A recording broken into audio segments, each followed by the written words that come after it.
that a top U.S. general... Listen up, America. That indeed... North Korea launched another missile. ...successfully test a hydrogen bomb. There were some questions about that. So that would completely change the global landscape.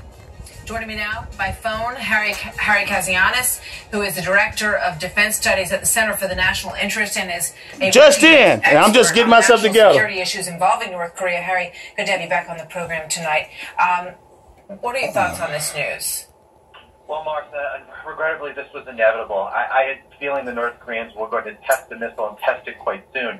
Keep in mind, with the actions coming out of the UN Security Council just days ago, the North Koreans were going to have to respond. And what they're trying to tell us is that their actions are inevitable. Their goal, more than anything else, is to develop highly advanced missiles that can not only hit South Korea, but Japan, our bases in the Pacific, and the U.S. homeland.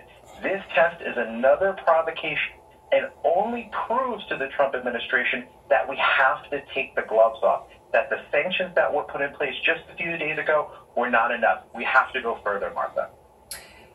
To what end? I mean, what would stop them at this point? Well, the challenge, Martha, is that I don't think there's going to be anything that's a silver bullet that's going to completely stop them.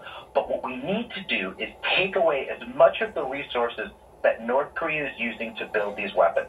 One way to do that, another one over Japan. $2 billion plus away from them if we go to China and go to Russia and say, look, stop allowing the North Koreans to export what is essentially slave labor. They're sending 100,000 plus people over to different countries and essentially taking